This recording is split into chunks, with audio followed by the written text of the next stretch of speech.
Hello, I'm Natalie Graves Tucker, and I'd like to welcome you to today's program, Real Answers Right Now from AARP. Today we'll focus on navigating economic uncertainty, what it means for you, your wallet, and your future. Throughout the program, we'll hear from personal finance journalist Jean Chatzky, who will share tips for managing your money amid today's market swings. And we'll also be joined by AARP Senior Vice President John Hishta and Chad Mullen, Director of Financial Security, to learn the latest about Social Security and new AARP research. And as usual, we'll answer your questions live. But before we begin, if you would like to hear this telephone town hall in Spanish, press *0 on your telephone keypad now. Si usted desea escuchar en español, presione *y 0 en su teléfono ahora. AARP, a nonprofit, nonpartisan organization with a membership, has been working to promote the health and well-being of older Americans for more than 65 years. Through events like this, AARP continues to provide information and resources to help older adults and those caring for them. A quick note, this program is offered for educational insights only. For personalized guidance, please consult with a qualified financial professional. Now, it's been a roller coaster few months for the economy. In April, confidence in the stock market took a hit with some of the largest single-day losses in years. But by June, markets had bounced back to record highs. With high mortgage rates, shaky consumer confidence, and volatility in retirement savings plans, it's no wonder Americans are wondering if it's better to make changes or hang tight. Add with new tax rules for Social Security, overtime, and tips, it's no surprise that Americans are hungry for insights from leading personal finance voices like today's guest, Jean Chatzky. In today's edition of Real Answers Right Now from AARP, we'll ask Jean about these issues and more, and we'll take your questions. We'll also speak with AARP's Senior Vice President John Hishta and Chad Mullen, AARP's Director of Financial Security, about new public opinion poll findings as we approach the 90th anniversary of Social Security. So for those of you joining us on the phone, if you would like to ask a question, press *3 on your telephone keypad to be connected with an AARP staff member who will note your name and question and place you in a queue to ask that question live. If you're joining by Facebook or YouTube, you can post your question in the comments.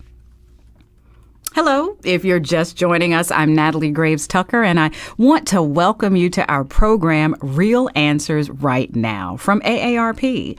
Today, we're discussing economic uncertainty, what it means for you, your wallet, and your future. To ask your question, please press *3 on your telephone keypad, or you can drop it in the comments section on Facebook or YouTube. Now, I would like to welcome our guest today. Jean Chatzky. Jean is a personal finance journalist, best-selling author, and CEO of HerMoney.com. For years, she's helped people make smart decisions about saving, spending, and planning for the future. Welcome back to the program, Jean. Thanks so much for having me, Natalie. Hi, everybody.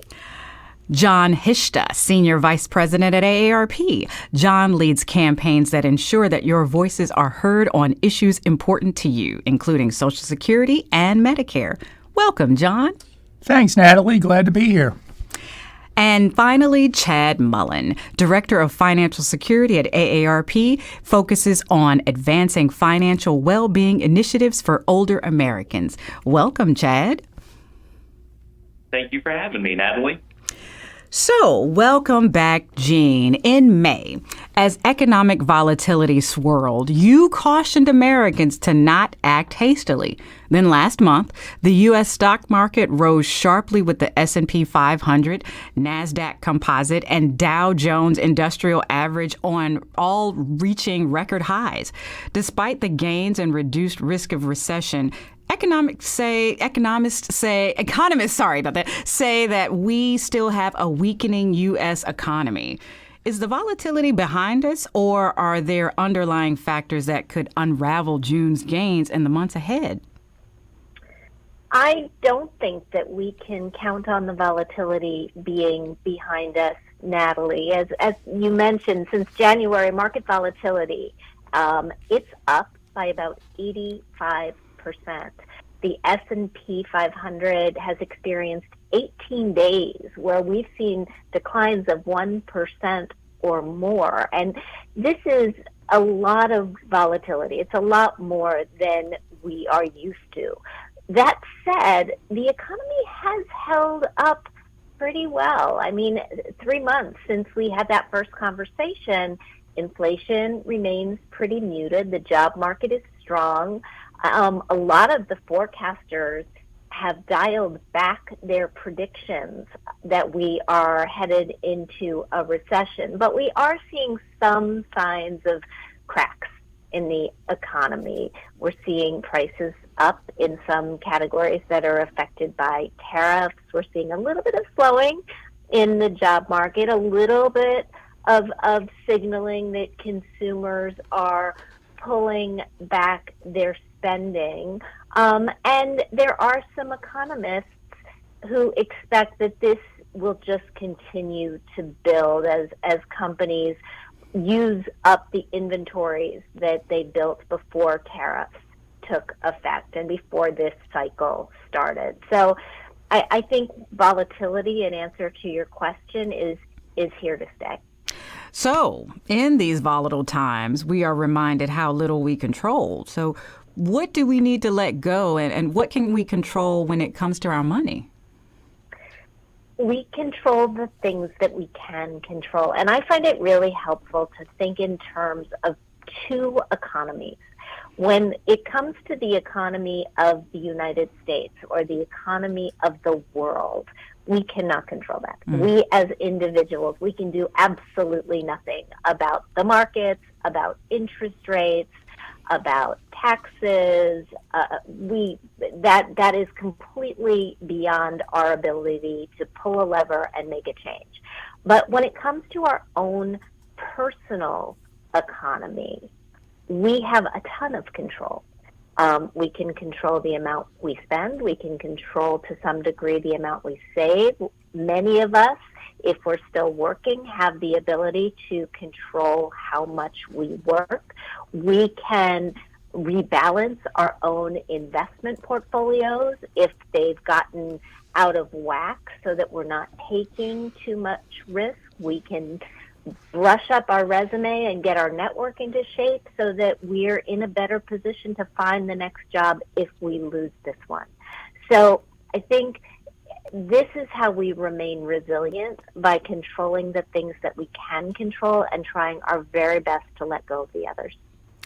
All right. Thank you for that. Now, Chad, turning to you, during his campaign, President Trump vowed to eliminate taxes on Social Security benefits. There has been a lot of news coverage about the spending bill that Congress recently passed. So are taxes eliminated, and what changed for older Americans? Natalie, thank you for that question. And I hope in answering it, I don't sound too much like a civics teacher, but just to let everyone listening know, the way Congress is set up is to pass a bill in the House of Representatives, it only takes a simple majority. But to pass a bill in the Senate, you have to have 60 votes, 60 out of 100 senators. And so typically, it requires bipartisanship to pass votes. However, once in a while, when you have one party that has control of the House, the Senate, and the presidency, they can pass a bill known as a reconciliation bill on a simple majority in the Senate. So it's pretty unusual. But to do that, that bill has to meet a lot of rules. And so one of the rules that it has to meet is that it can have no direct impact on the Social Security trust funds. So, as you know, during the campaign, there was a lot of conversation from candidates on both sides of the aisle about eliminating the tax on Social Security for older Americans or doing something to help offset that. So what Congress didn't do is they didn't 100% just eliminate the tax on Social Security, because that wouldn't have been able to have happened during this, very complicated reconciliation process. But what Congress did do was adopt some language from a bill that AARP had previously supported from Representative Malliotakis, a Republican from New York, and Representative Panetta, a Democrat from California, that sought to increase what's called the senior standard deduction. Now, the senior standard deduction is something that has been on the book for decades. And if you're 65 or older, it automatically increased your standard deduction on your income tax. So what Congress did is they increased that senior standard deduction to $6,000 if you're filing single and $6,000 each, so $12,000 if you're a married couple filing taxes. So while this doesn't directly eliminate the tax on Social Security, what it does do is helps offset that cost and, frankly, helps offset all the costs that older Americans are experiencing. As you know, AARP is very concerned about the cost of medicine, the cost of keeping a roof over your head and putting food on your table. And so we do see this as a very positive development that really is going to help older Americans, 65 and older, help them afford a few more things and help offset that cost of the tax on Social Security. Thank you for that, Chad.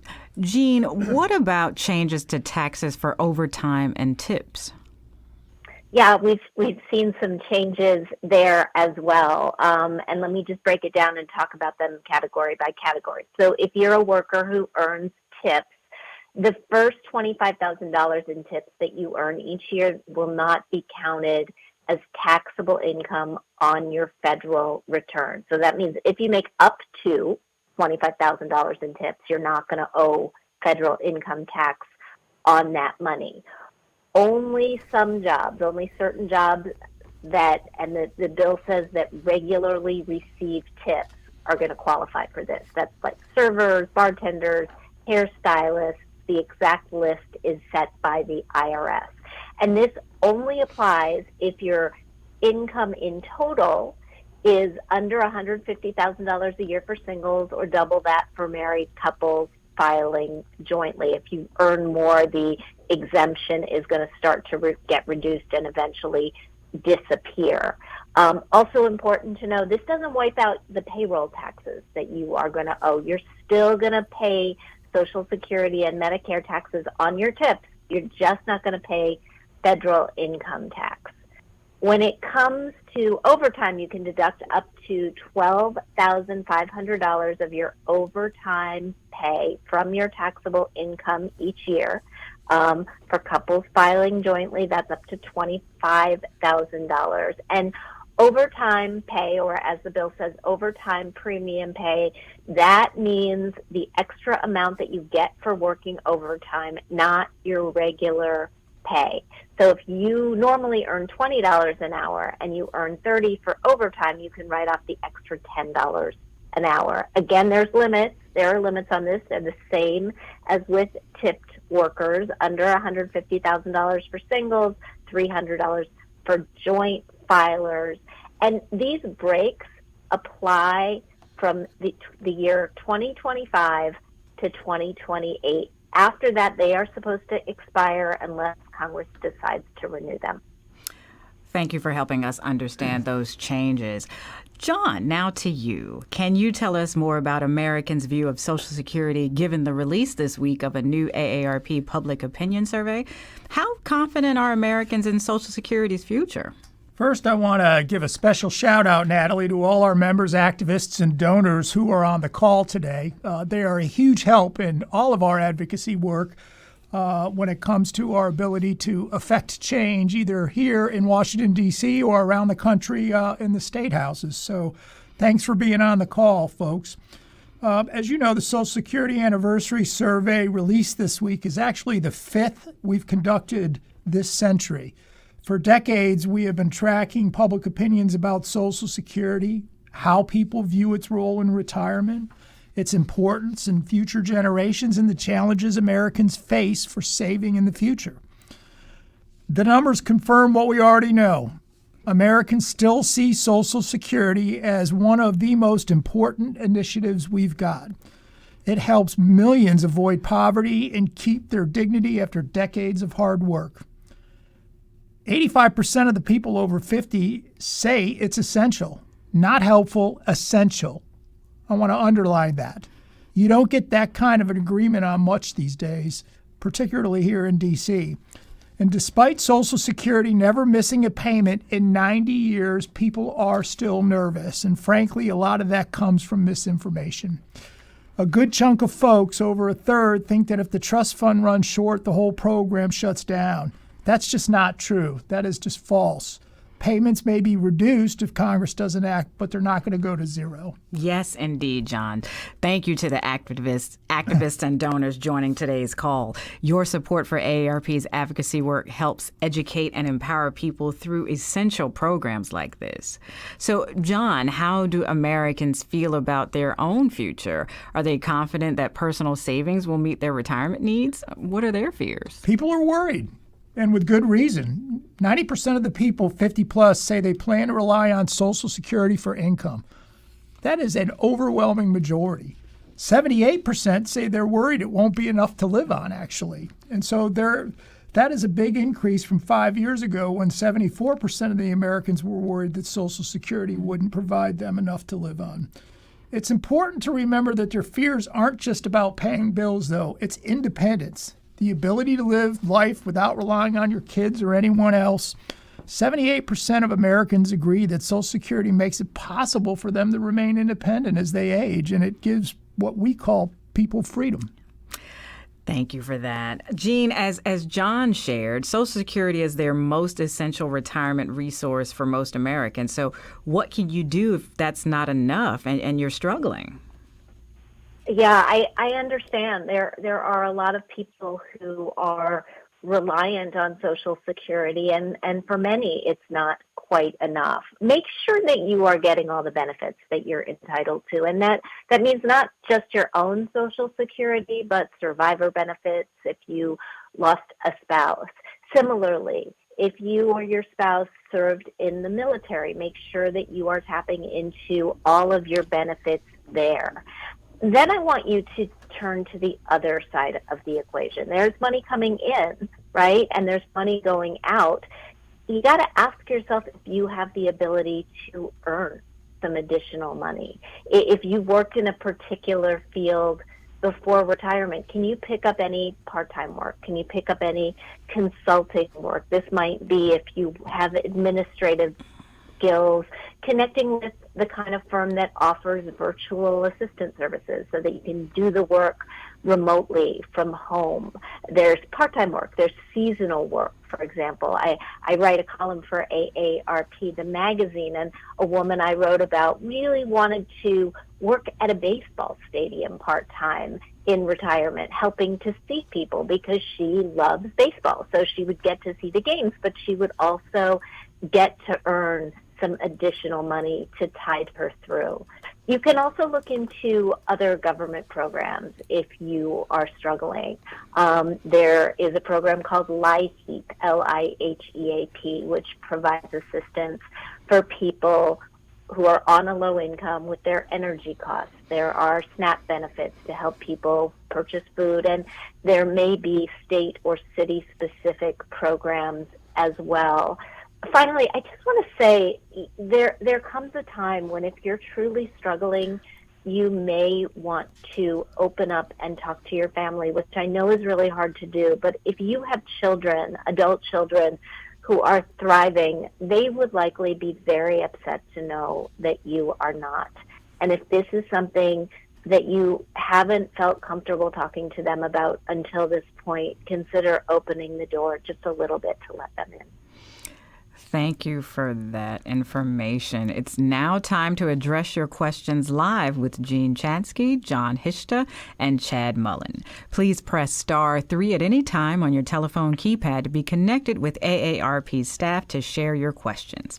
Now, a quick reminder, this program is offered for educational insights only. For personalized guidance, please consult with a qualified financial professional. I'd now like to bring in AARP Vice President Reshma Mehta to help facilitate your calls. Welcome, Reshma.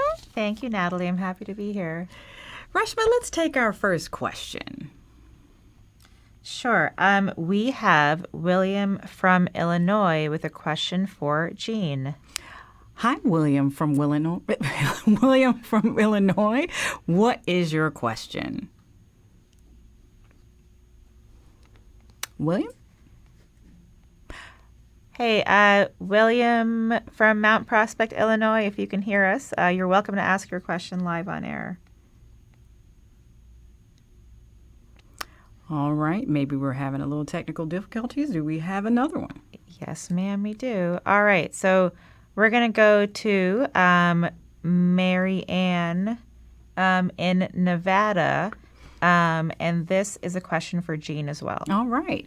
Hi, Mary Ann in Nevada. How are you? What is your question? Hi. I am good, thank you.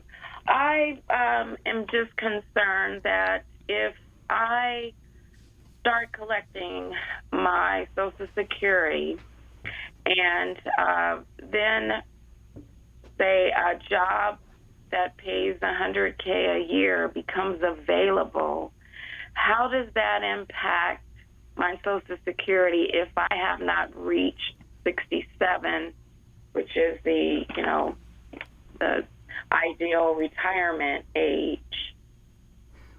Yeah. Will it just stop? My Social Security just stop for a few years? It won't stop, Marianne, but what will happen is that a portion of your Social Security will be withheld, up until you hit age 67. $1 in $2 will be withheld if you are over the income earning limit, and the year that you turn age 67, $1 in $3 will be withheld. Now, some of that money may come back to you in the form of a larger Social Security benefit down the road. It'll be added back to your benefit. So it's not as if you are losing dollar for dollar, but your benefit may shrink a little bit for a couple of years. The good news is if you're earning that amount of money, you probably have the wherewithal to handle it. All right. Let's go back to the line. Who do we have next, Reshma? All right, so the next question is actually from a YouTube listener named Judy, and this is a question for Chad. Aren't seniors who make over $50,000 or $60,000 ineligible to get that $6,000 tax break? Thank you for that question. Thank you. Absolutely. Thank you for that question. So the tax break does begin to phase out if you're an individual filer at $75,000 and $150,000 if you're filing jointly. So there was a little bit of an increase in that included in this bill as well. So if you're, and I believe Reshma said $65,000, you would still be able to get the full credit at that income level. Beginning at $75,000, it phases out. All right. Thank you for that. Do we have another question? Yes, we're going back to the line, and we have Janice from Michigan with a question for John. Welcome, Janice from Michigan. You are live. What is your question? If our Social Security is supposed to be in a trust fund or a separate entity, and the Republicans have been saying, oh, we're not going to touch your Social Security. How could they touch our Social Security so it would affect individuals that are receiving it? Thanks for that question. And yes, it is in a separate trust fund. Basically, the taxes on Social Security that everyone pay throughout their working career go into that Social Security trust fund. The problem is there is a shortfall or funding gap that may come and become available, will happen in around 2033 or 2034. And if that occurs, there won't be enough revenue coming into the trust fund to pay 100% full benefits for folks who are on Social Security at that point. It will be roughly around 80%. And so Congress has to act before that deadline in order to ensure that folks can receive 100% of their benefits moving forward after that. And so There have been some conversations going on in Congress now, but as an organization, AARP is encouraging both the president and members of both parties to come together and work to solve that funding shortfall. All right, thank you. Do we have another question on the line? Yes. The next caller is Cheryl from California with a question for Jean. Welcome, Cheryl from California. You are live now. What is your question? Hi, thank you for taking my question. At the beginning of the year, I transferred all of my savings out of the market and into cash accounts that are getting between 4 and 4.5%, which is great. However, as I'm noticing the weakening value of the dollar, I'm thinking of transferring into foreign currency, and I wondered how best to buy foreign currency. What's the best way? Yeah, before you go in this direction, especially with money that you likely need for the rest of your life, I would really encourage you to consult a financial advisor. When we get into things beyond stocks and bonds and diversified index funds that can be volatile, and currency can be incredibly volatile, we have to understand all the risks and all the benefits. And so before you even think about buying it, you need to talk to a financial advisor, a certified financial planner, about whether, in fact, putting some of your money back into the stock market, which historically has a record of performing over the long term in a way that it helps people in retirement both keep up with inflation and realize some growth. You need to talk about whether that is an option that might be better for a person in your situation. Without all the details of your financial life, it becomes really, really difficult to give that specific currency advice. All right, let's go back to the line. Who do we have next? All right, next up we have Anne from Delray Beach, Florida. Welcome, Anne from Florida. You are live. What is your question? Do we have Anne? All right, I think we have time for one more question. Reshma? All right, and then last question for this segment is a question from another YouTube listener, Michael, and this is for both Jean and Chad, I believe. So Michael asked, most of the personal financial advice I hear assumes people have investment portfolios, assets, and savings. What about those of us that have no portfolio, few assets, and not enough savings? Chad, you want to start? Well, Jean, and I'll definitely kick it to you, but, I just want to take this opportunity to really point out, and we'll talk about this more as well, but your situation is not unusual. Almost half of all Americans have no access to retirement savings through their work, and we see report after report that shows, as folks near retirement, they don't have that additional funds, and so that's one of the reasons AARP has fought for a long time to both increase access to retirement savings and to make sure that Social Security is there for you, that it remains strong, and those payments continue. And Jean, I'll kick it to you on the best advice on how to navigate that situation. Yeah, I would say, again, we go back, and you're right, a lot of people are in this situation. We go back to the issue of what we can do to help ourselves, and we can work on the income side of the equation. When you look at the number of people who are retired these days, a huge chunk of them tell us, yeah, I'm retired, but I'm also still working for pay. Retirement is a very different scenario than it used to be when people stopped earning a paycheck and never earned another one. And people are finding that they like to work, not just because of the income that it brings in, but because it keeps them happier, keeps them healthier, keeps them engaged and social, less lonely. There are a lot of benefits. So I would say focus on that side of the equation. And the one thing that you did not mention was home ownership. If you own a home, a lot of baby boomers are finding that a huge portion of their nest egg is tied up in that home. You want to think about how you're going to best use that value to contribute to sustaining you for the rest of your retirement. Thank you so much, callers, for your great questions. We will take more of them live in just a moment. So throughout today's live program, we are offering some individual assistance.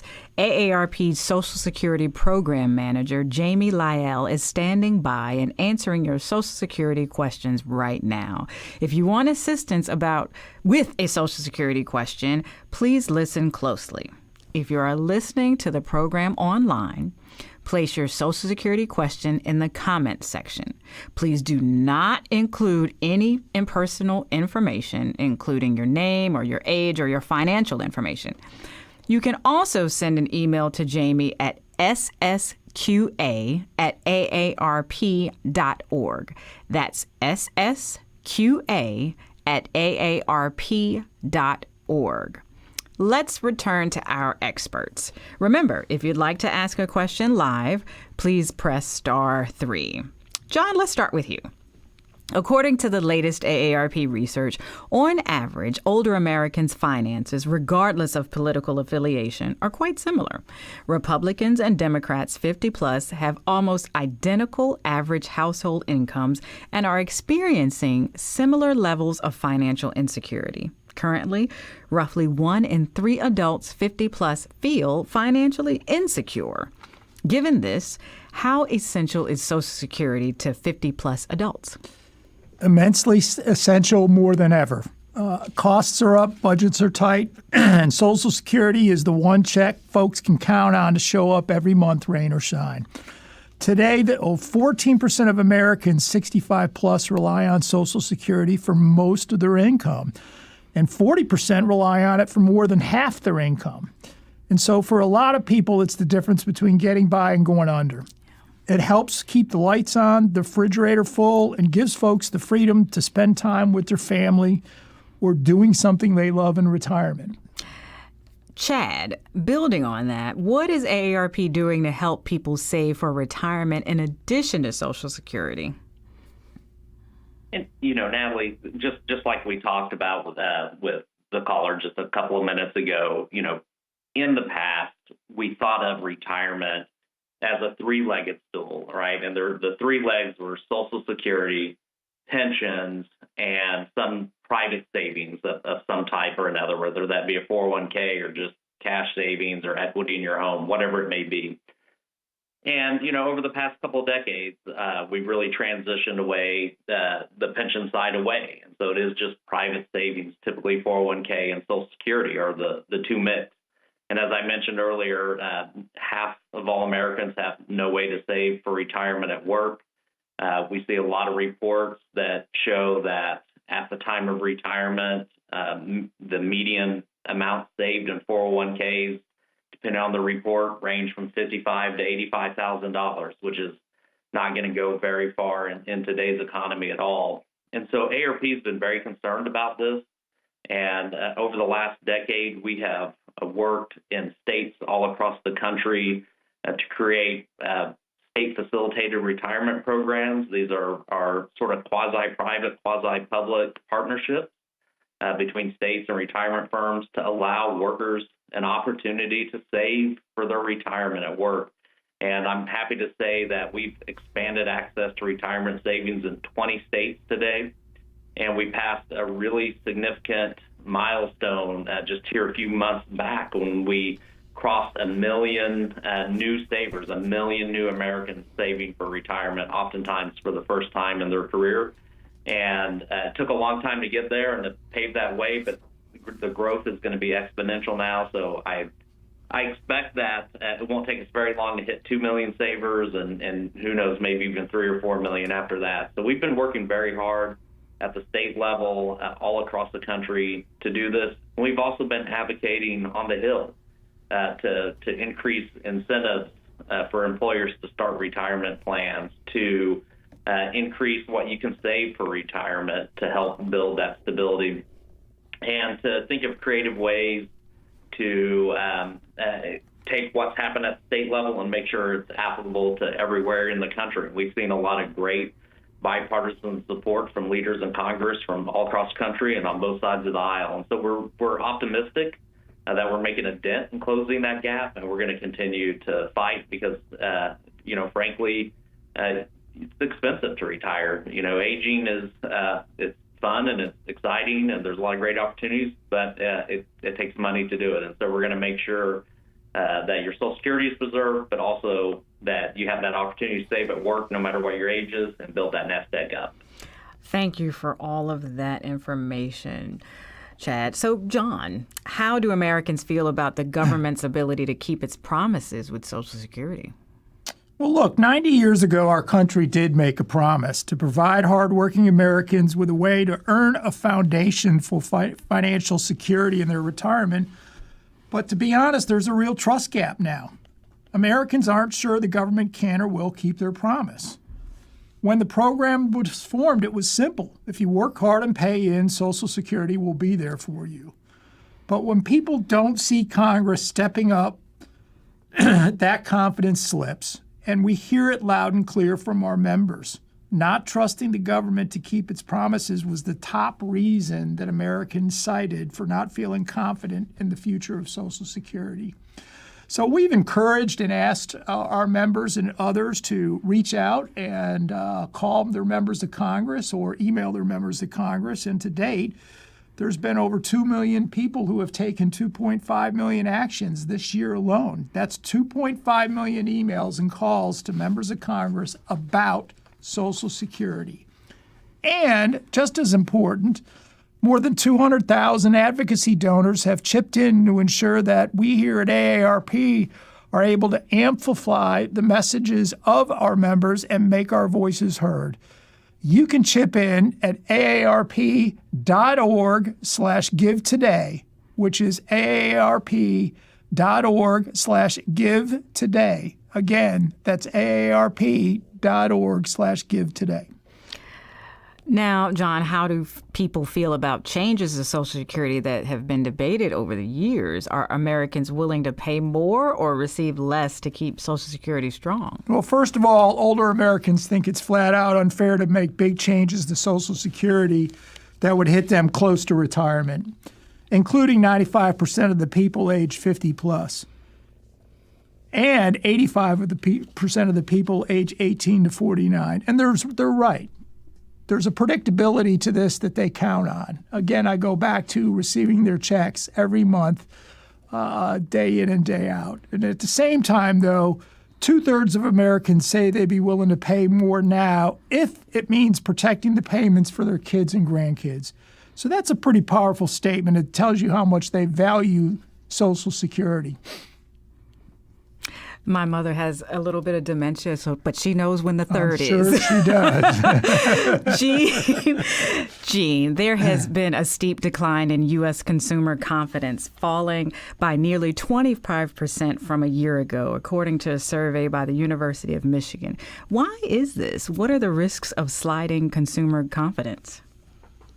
So I should point out that the University of Michigan releases this number on a monthly basis, and it actually rose a little bit in July. It's at its highest level in 5 months right now, but it's still far below where it was a year ago. And this is happening for reasons that are economic, but also for reasons that are psychological. There's a lot of uncertainty. We talked about this before, that widespread economic and policy uncertainty is weighing on the minds of consumers. We have a lot of anxiety about where the economy is headed. Tariffs are another reason. We're in the middle of this big negotiation on tariffs, and we're not exactly sure which way it's going to go. Inflation is still a factor. Consumers are still rattled by a few years of higher prices, particularly when it comes to things we buy all the time, like eggs. And we're worried about the job market. Although the unemployment rate is pretty moderate, growth has slowed a little bit. People are a little more pessimistic about that. Now, the impact of this has wide-ranging implications for the economy overall, because you have to remember that consumer spending accounts for about 70% of our economy in this country. And so when confidence slides, people hold back on large purchases, things like cars and appliances and vacations, and even cut back on discretionary spending. What that means is that a slowdown in consumer confidence can essentially slow the economy. It can lead to slower retail sales. It can lead to slower overall economic growth. And you put it all together, and what it can lead to is a greater risk of recession the longer it draws on. Now, that's not where we are right now, but if consumer confidence continues to slow, it's a direction we could head in. Thank you. Jean, a survey last month of U.S. adults by Vanguard finds that 71% plan to prioritize emergency funds and financial flexibility through increased savings. But deeper into the details of this survey, most adults say that they struggle to stick to plans, expect to overspend, and do not completely understand how interest rates benefit them. What steps can you take to ensure you stay committed to a savings goal? And in this climate, is it better to save or pay down debt? So I always have believed that debt, particularly high interest rate debt, is a savings killer. Because when you are saddled with a lot of credit card debt and you have to pay those bills every single month and you're just paying off the interest, it makes it really, really tough to save, which is why, although you get the bigger benefit by paying off debt, I want you to split your funds a little bit. Figure out how much money you have in discretionary funds to put toward both goals, saving and paying down debt. Put 75% of it, 3/4, toward paying down debt. Put the other 25% in an emergency fund. As for the difficulty that people have sticking to plans, we have this difficulty just because we're human. So automate it. Automate your transfers into savings. Automate your payments to your credit cards every time that you get paid, and just have the money swept out of your account automatically. And that way, you're not going to have to worry about remembering to do it. Finally, if it's been a long time since you audited your spending, since you actually took a look at where your money is going every single month, this is what we do in my coaching classes, but you can do it yourself. Just sit down and follow the money, and you're going to find places that money is leaking, and you can shut those leaks down.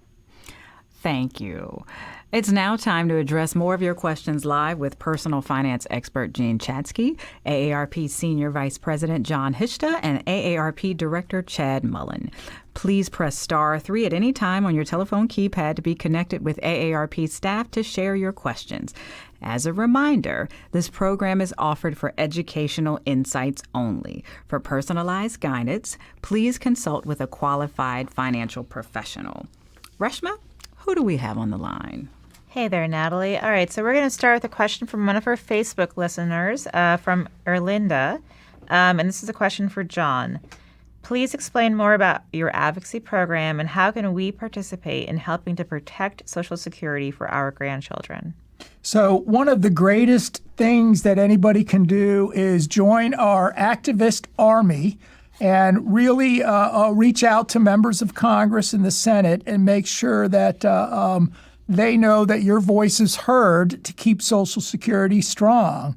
The more folks who get involved, the more we can have an impact, and the more members of Congress and the Senate will listen. I would suggest that you go to our website at www.aarp.org/get-involved to learn more about the programs that we have. That's www.aarp.org/get-involved.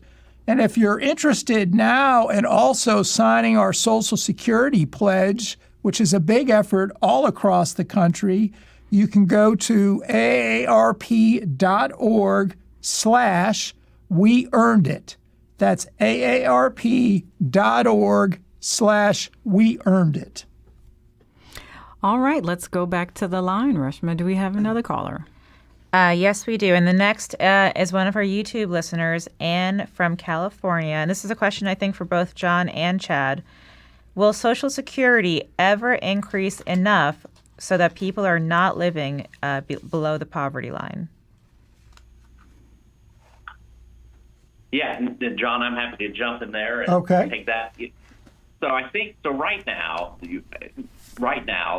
Social Security is, of course, based on your earnings over a lifetime, and it is designed and does do a good job to help lift many people above the poverty line, but it is undoubtedly not enough. It does not feel like enough for many folks. It's very difficult to make ends meet. So I 100% want to recognize that. Congress has, a couple of options before them over the next 10 years, as John mentioned earlier, to help solve this 20% funding gap that we're facing. And essentially, they could do one of two things. They could implement, a few actions that would extend that date out before they had to make bigger changes, or they could do a comprehensive sort of plan or overhaul or whatever you might want to call it to really address the challenges facing Social Security. It's hard to say right now what Congress will do. They still have 9 years before before push comes to shove on this, and typically Congress has a tendency to wait, until they really have to do something. But it is entirely possible that as 2033 or 2034 nears, that Congress may look at a comprehensive overhaul or change to Social Security and make changes. One of the things that AARP has supported in the past is looking at the way the cost of living adjustment, or COLA, is calculated. That really takes into account the things that older Americans spend their money on, which isn't necessarily the same bucket of expenses that younger Americans spend their money on, and making sure that the COLA helps sort of more recognize or realize the expenses you have. So it's very difficult to say. Congress has a big task ahead of them. But what we're going to do here at AARP is, first and foremost, make sure that Social Security is protected, and second, continue to work with Congress and in any administration and urging them to take action to make sure that Social Security is protected. Thank you, Chad. Reshma, do we have another call on the line? Yes, we have a live caller, Paula from Washington State. Hi, Paula from Washington State. You are live. What is your question? Hi, good afternoon. You were talking about the standard deductions increase for seniors for 6,000 single, 12,000 married. I'd also heard that there was now going to be deductions for charitable giving, and I was calling to ask about that and what kind of income limits you had on that.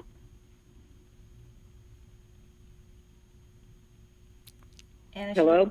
I should have stated that this was a question, I believe, for Chad. Yeah. Thanks, Reshma. And I might ask Jean if she wants to chime in here as well, but I will have to double check on what the increases were for charitable deductions. I know that there was a lot of discussion that would allow the increases in charitable deductions above or outside of the standard deduction. And I'm not 100% sure what those make that in. So we'll either follow up with you after this call, or Jean, if you want to jump in, if you have some insights on that. Sure. The change that was on the table was the ability to take a deduction for giving to charity of $1,000 single, or $2,000 married filing jointly, even if you don't itemize.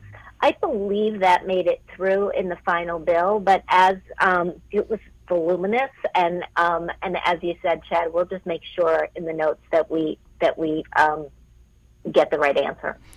I think we have time for one more question.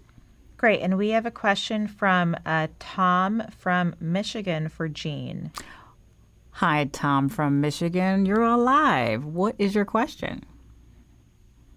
Real quick, is there any free software or charts or something online to determine whether I should do a Roth conversion? And if so, how much I should convert? That is such a great question. I don't believe there is free software that can help you figure out specifically how much to convert for you. However, there is a program called Maxify, Maxify, that was developed by Lawrence Kotlikoff, who is an economist in Boston. And it takes in your information and helps you figure it out precisely for you. I believe there's a there's a cost of this program with a very reasonable price tag. It also can help you figure out exactly when to take Social Security. But you're right. It's complicated when it comes to nuances about your own financial situation, tax brackets, RMDs, Medicare premiums. So it's something that you want to make sure that you get precisely right. Thank you for all of these questions. Let's return to our expert, Jean Chatzky and John Hishta. Remember, if you'd like to ask a question, please press *3. John, could you share some common misunderstandings that Americans have about Social Security? Well, the biggest myth is the one that the trust fund's going to run out of money or go bankrupt. That's just not true, full stop. Look, at the end of the day, if Congress doesn't act, monthly payments might decrease, but they're not going to disappear. And unfortunately, only 35% of the people in our survey could answer that question, that Social Security would continue to make reduced payments when the trust fund is decreased. And even among those who know that, they think the cuts are going to be a lot bigger than what they're actually projected to be. And that's why it's important that we really get out there and talk about the facts of this situation. So even though most payments will be reduced rate, it's not as drastic as what people think it will be in our survey. Thank you. Jean, baby boomers account for 42% of all home buyers, according to the 2025 Home Buyers and Sellers Generational Trends report released in April by the National Association of Realtors. Why are mortgage rates stubbornly high, and what are the odds they'll be lowered in the next 18 to 24 months for those considering options to downsize or move?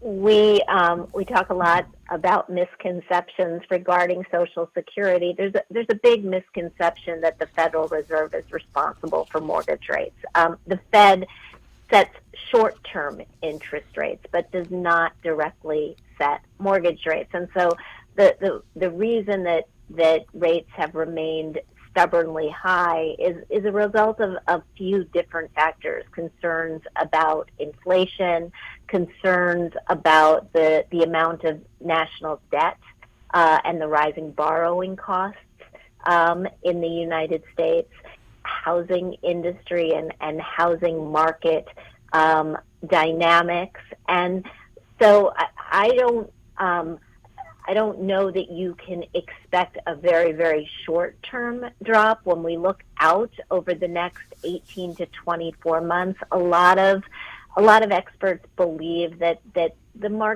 market for mortgages may fall a little bit by the middle to end of next year, but we're really not expected to see a drop below 6% before we get well into 2026. And Jean, here's a bit of good news. Airfare for domestic and international are both lower than last year. Why is this? Right. We should definitely have a little bit of good news in this conversation. So, what we've seen from the airlines is that travel demand overall, especially when we're talking about domestic flights for vacations, for leisure, and government and business travel, fell a little short of expectations as we were heading into this year. As we all know from our intro to economics classes, when demand goes down, prices go down because airlines have to cut their prices in order to entice consumers to buy those seats and keep the planes full. We've also seen more routes added, and that increases competition. Fuel costs, which are a big expense for the airlines, have gone down a little bit. And there's been a lot of promotion, a lot of competition to these price-conscious consumers. So airlines are rolling out the red carpet when it comes to promotions and making those lowest advertised ticket prices fall a little bit. Now, you have to be careful that there may be add-on fees, and you have to look beneath the curtain to know what those fees are before you complete your reservation. But there is some good news in this sector. Thank you for that. All right, Jean and Chad, the SEC is overhauling cryptocurrency regulations, and crypto investments may soon be available for employer-sponsored 401k accounts. Is this an attractive new option or something to be wary of? Chad, do you want to go first, or would you like me to? I'll have to, let me jump in just real quick and say a couple things and definitely defer to Eugene. And real quick, for our earlier caller, I was able to phone a friend. The deduction for folks who do not itemize on charitable deductions was established, and it's $1,000 for single filers that you can deduct and $2,000 for filing married starting in 2026. So on crypto, it is, and I think Gene's advice earlier in the call, about currency, it is a currency. It's a volatile currency, and what AARP has long advocated for in the retirement space is that if you're going to invest in something that's volatile like that, you should work with a certified professional and someone who is beholden to a fiduciary duty. You should ask them directly, are they advising you under a fiduciary standard or a fiduciary duty? And what that basically means is that they have to give you advice that's in your own best interest, not their best interest or their firm's best interest. And so we've long advocated for that. Congress recently passed a bill that begins to create some structure around how cryptocurrency is going to be regulated and who's going to do it. There's going to be a lot more on that. Both the SEC and the CFTC are both tasked with doing different things around that. Also, I'd be remiss if I didn't say one thing we are focused here on AARP is cryptocurrency ATMs, which is a totally different than just cryptocurrency as an investment tool. So you might hear about AARP's work on that. We've been trying to regulate these things in states. We've been successful in 15 states over the last 2 legislative sessions, with many more lined up to go.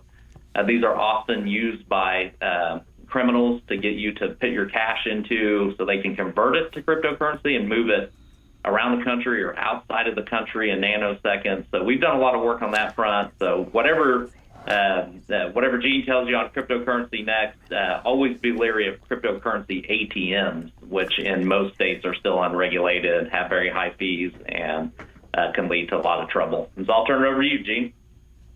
Yeah, Chad, I think you did a great job of really covering the bases. Bottom line on this is still very, very new territory. It's highly volatile, and you want to be very conservative and careful before you make crypto a substantial part of your retirement strategy, if you make it a part of your retirement strategy at all. All right. Thank you for that. A quick reminder, if you have a Social Security question, AARP Social Security Program Manager Jamie Lyell is answering your questions right now. Send an email to Jamie at ssqa@aarp.org. That's ssqa@aarp.org. This has been an informative discussion. Thank you, Jean, John, and Chad, for sharing your valuable insights and answering our questions. We truly appreciate you for contributing to this important conversation. And thank you, our AARP members, volunteers, and listeners for participating in this discussion. AARP, a nonprofit, nonpartisan organization with a membership, has been working to promote the health and well-being of older Americans for more than 60 years. All of the resources referenced, including a recording of today's Q&A event, can be found at aarp.org/conversations on July 24th. Thank you and have a good day. This concludes our call.